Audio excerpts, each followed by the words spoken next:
Bonjour à tous et bienvenue sur ma chaîne. Donc aujourd'hui je fais une petite vidéo concernant le haut potentiel et l'amitié. C'est une vidéo qui me tenait un petit peu à cœur parce qu'il y a énormément de choses à dire, c'est un sujet assez vaste. Donc j'aurais pas la prétention de vous donner une définition exacte de ce que c'est d'être, enfin, de ce qu'est l'amitié, etc. Car chacun y attribue un petit peu les valeurs qu'il veut, mais plutôt de vous parler finalement de cette difficulté qu'on peut avoir en fait dans nos rapports avec autrui, notamment dans les relations d'amitié, et pourquoi c'est si dur finalement pour nous d'avoir un cercle d'amis et d'être compris et bien intégré dans ces cercles-là.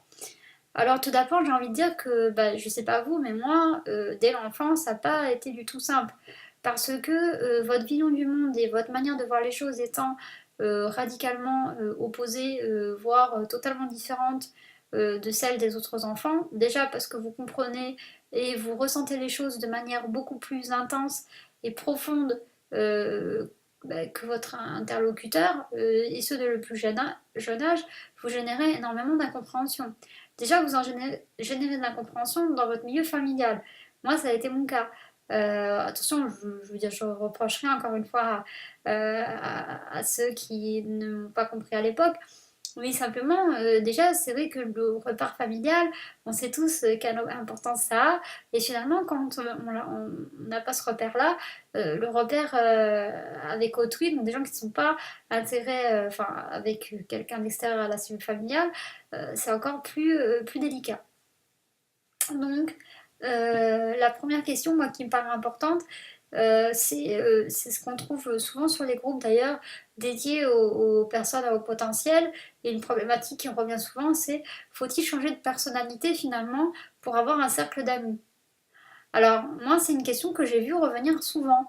Et je me dis, c'est une démarche qui, dès la base de ce raisonnement ne peut pas être fécond, ne peut pas apporter une relation durable, une relation d'amitié basée sur des valeurs très fortes. En tout cas, les valeurs que moi j'attribue, qui sont des valeurs d'honnêteté, qui sont des valeurs de réciprocité, d'échange, des valeurs qu'on entretient communément, que l'on partage, et surtout des valeurs d'entraide et d'écoute aussi. Donc on a tous finalement des valeurs différentes qu'on peut attribuer à l'amitié, qui varient un petit peu, mais grosso modo on a aussi des valeurs qui sont très communes, hein, mais qui peuvent avoir une importance significative pour les HP et prendre énormément de place. Donc pour en revenir à cette question du faut-il changer de personnalité pour être apprécié des autres, j'ai envie de dire que c'est un mécanisme qu'on met en place très tôt dans ses rapports avec les autres quand on a HP et qu'on a tendance aussi à normaliser et à faire devenir, enfin, et ça devient un petit peu systématique de se plier aux desiderata des autres, de rentrer dans le moule. Alors quand vous êtes une fille, c'est encore plus facile. Il y a des tas de vidéos que vous pouvez retrouver sur YouTube où on parle justement du fait que les filles qui sont zèbres, surdouées, HP, tout ça, finalement se rendent beaucoup plus dans la norme et sont plus difficilement détectables qu'un petit garçon qui va de suite être plus... il va marquer sa différence de manière plus significative en fait. Donc, chez la femme HP, en tout cas, c'est beaucoup plus difficile dans ces relations d'amitié parce que vous avez tendance à, enfin en tout cas moi c'était mon cas, à tellement mal vivre le rejet et l'abandon, et notamment dans la cellule amicale, hein, parce que bon, c'était pas du tout mon cas dans la cellule familiale, mais dans la cellule amicale, que vous finissez par accepter qu'on vous malmène, mais surtout vous finissez par ne plus vouloir être malmené et donc à vous plier et à rentrer dans le moule. Donc ça finit par avoir les mêmes centres d'intérêt que les autres, même si ça ne vous intéresse absolument pas. Dire ce que vous devez entendre pour avoir de l'attention et être apprécié par lui-même. Finalement, et aussi un petit peu réprimander tout votre personnalité et finalement mettre au placard ce que vous êtes réellement. Donc sur le long terme, déjà, c'est pas viable. Ça va durer un moment. Et comme on dit, vous ça c'est le naturel, il revient au galop parce que votre manière de voir les choses, d'aborder le monde, c'est soit vous le vivez, vous le comment dire, vous le refoulez tellement que tôt ou tard ça donne des comportements psychiatriques, parce que ça c'est le cas, hein. Vous avez énormément de gens qui refoulent leur personnalité HP, qui finissent avec des dépressions, qui finissent avec des problèmes de comportement alimentaire, enfin qui ont des comportements alimentaires dangereux, qui peuvent aussi avoir des scarifications, des tendances au suicide, etc. Parce que justement aussi, le fait d'être rejeté, mais de refouler énormément ce qu'on est, ça n'aide pas à s'épanouir et ça peut vite donner lieu à des drames. Bon, enfin, avant d'arriver là, en tout cas, la réponse, faut changer de personnalité pour être apprécié des autres, ben, à moins de... C'est un peu autodestructeur et ça ne vous apportera rien du tout. Donc je pense qu'il faut accepter que on ne peut pas toujours être pleinement soi dans la société parce elle ne valorise pas ce type de comportement. Clairement, hein, que vous soyez HP ou pas, c'est pas évident. Et l'authenticité, c'est quelque chose que l'on travaille et que l'on met au service des autres, mais ça demande une certaine maturité, une certaine confiance en soi. Donc ça se construit peu à peu. Et je dirais que dans les rapports avec les autres, effectivement, c'est important d'être authentique, mais c'est pas toujours évident quand on a HP, et je pense pas que la solution soit de changer de personnalité. En plus, bon, les autres, quand vous n'êtes pas authentique avec eux, ils le voient, et puis en général, ça finit pas très bien. Donc, bon, c'est la double peine. Non seulement vous n'êtes pas heureux vous-même parce que vous ne pouvez pas exprimer qui vous êtes, mais en plus, on vous tombe dessus parce que les gens sentent très bien que vous n'êtes pas honnête avec eux, et c'est pas quelque chose de très agréable pour eux, quoi. Secondo, bah, qu'est-ce que ça donne comme répercussion? Bah, on peut aussi très vite s'isoler finalement, et on peut avoir, comme j'ai pu le lire à de nombreuses reprises, hein, sur des forums ou sur des posts sur Facebook, etc., des gens qui sont extrêmement seuls. Moi, je boude pas ma solitude, hein. Je ferai une vidéo là-dessus. Pour moi, la solitude, ça fait partie intégrante de la vie du HP, et je le vis pas mal parce que pour moi, c'est un besoin.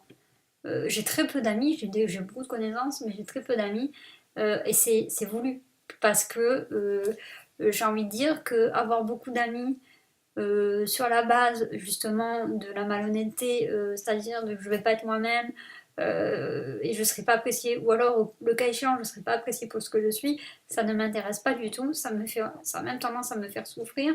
Donc je ne vois pas du tout l'intérêt pour moi d'être dans des relations qui sont pas honnêtes déjà envers autrui, envers moi-même, et qui m'apportent de la souffrance.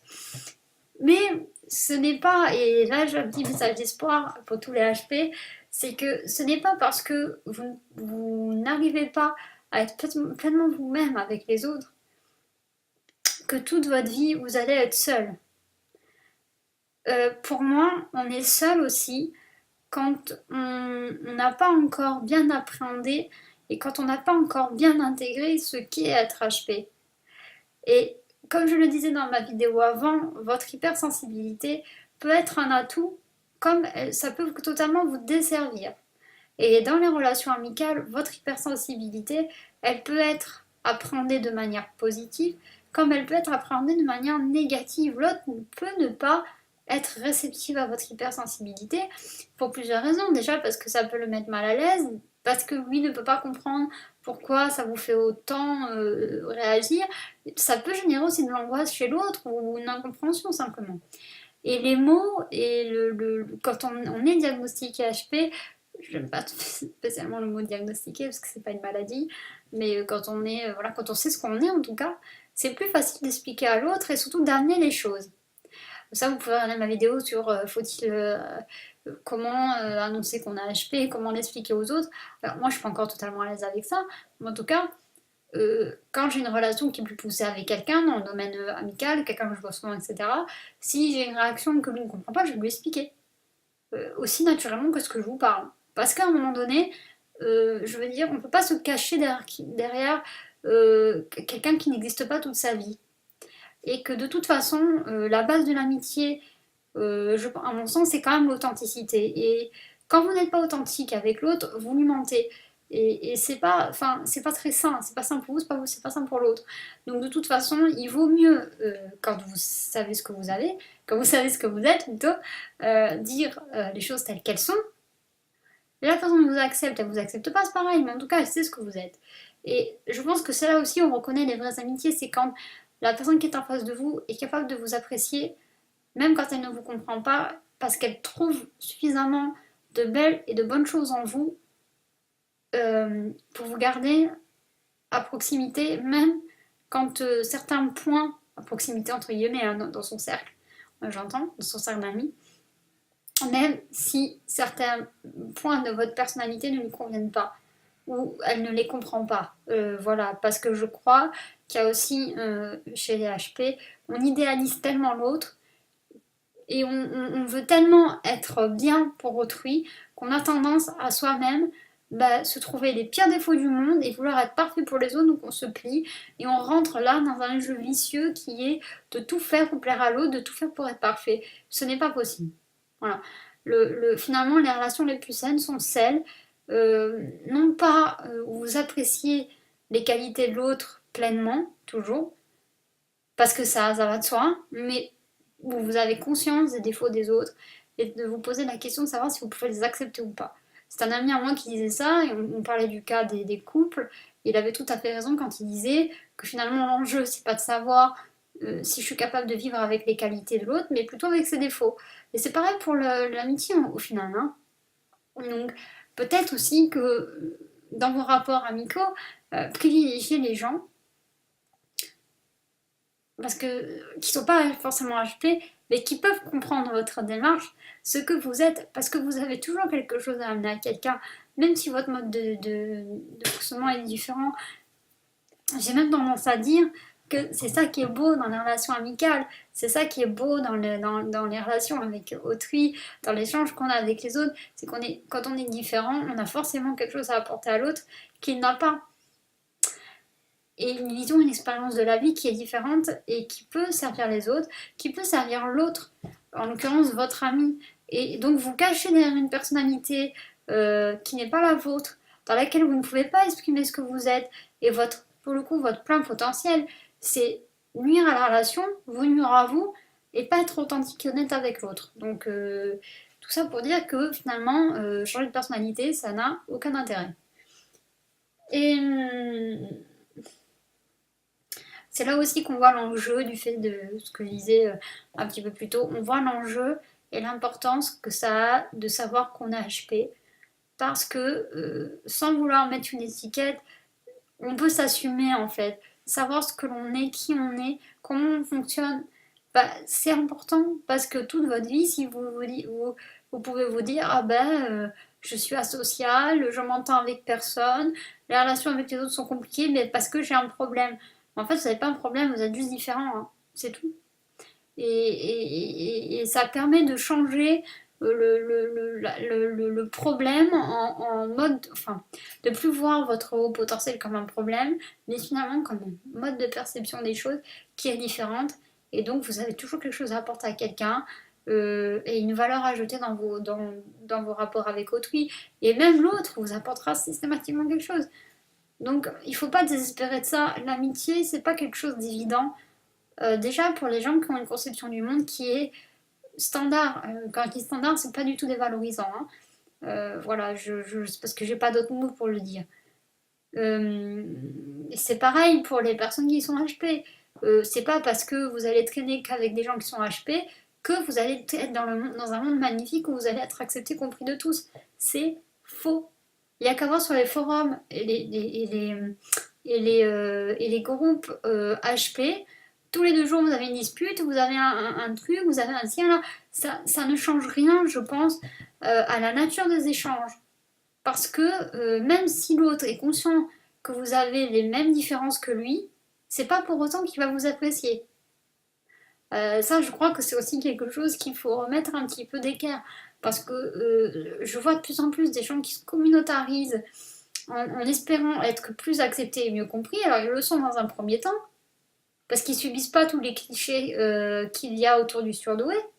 Et ça ne veut pas pour ainsi dire qu'ils vont s'entendre avec tous les surdoués qu'ils vont croiser. Donc, voilà, c'est un petit peu ce que j'avais envie de dire. Dans les relations d'amitié et toutes ces valeurs qu'on attribue à l'amitié en tant qu'HP, et Dieu seul sait qu'elles sont très hautes, Souvent, il faut aussi prendre du recul par rapport à ça. C'est sans doute mon conseil le plus précieux. Après, ne pas changer de personnalité. Mais il faut prendre du recul par rapport à ça parce que ça peut engendrer énormément de désespoir et de désarroi. L'autre n'est pas obligé d'avoir les mêmes valeurs que vous. Il n'est pas non plus obligé d'accorder autant d'importance que ça à l'amitié, etc. Et surtout, il y a des gens qui sont simplement pas encore assez matures, pas encore assez impliqués dans leur vie d'adulte, etc., pour avoir ces valeurs-là, parce que c'est pas des valeurs qui se construisent. Alors chez les HP, ça se construit tôt. Moi, je sais que ça a été des valeurs très présentes, j'en ai souffert très jeune. Mais bon, voilà, c'est ça aussi, hein. Je pense que malheureusement, être HP, c'est aussi connaître la souffrance de la différence. Et bon, moi, comme je vous le dis souvent, j'ai eu la double peine puisque j'ai eu aussi un handicap physique, donc je sais que c'est pas évident, mais il faut apprendre à cultiver la souffrance et la transformer parce que c'est la seule porte de sortie que vous avez vers le haut. Sinon, vous mourrez. Donc, vous mourrez intérieurement et après physiquement parce que l'un ne va pas sans l'autre. Donc, il faut cultiver vos échanges avec les autres et pas voir l'amitié comme quelque chose d'impossible ou d'infaisable, mais comme quelque chose que vous allez devoir appréhender de manière différente parce que vous avez une nécessité d'être authentique. Et c'est quelque chose de très beau, l'authenticité. C'est une valeur forte qui n'est pas toujours évidente à assumer, à appliquer, parce que ça veut dire aussi accepter le rejet, l'incompréhension. Et j'ai envie de dire que c'est pas grave quand ça arrive et que il faut aussi être tolérant à l'égard des autres et comprendre que parfois on ne peut pas, les autres ne peuvent pas toujours comprendre ce que vous voulez au sein de la cellule amicale, en tout cas véhiculer, et que c'est pas un drame. Enfin, voilà. Donc voilà un petit peu tous mes conseils, tout ce que j'avais envie de dire par rapport à ça. Euh, on peut continuer à échanger sous les vidéos parce que franchement, c'est vraiment des vidéos qui sont participatives. Moi, ce que j'ai envie, c'est de partager avec vous et d'échanger avec vous autour de différents thèmes. Donc, je suis pas encore super à l'aise sur les vidéos. Des fois, je m'éparpille un petit peu. Si vous avez des envies spécifiques de sujets abordés sur lesquels vous voulez qu'on échange, n'hésitez pas à les laisser en commentaire. Il y a mon blog aussi que j'ai mis à jour, je mets les vidéos, comme ça vous les retrouvez toutes. Il y aura des articles aussi qui vont arriver.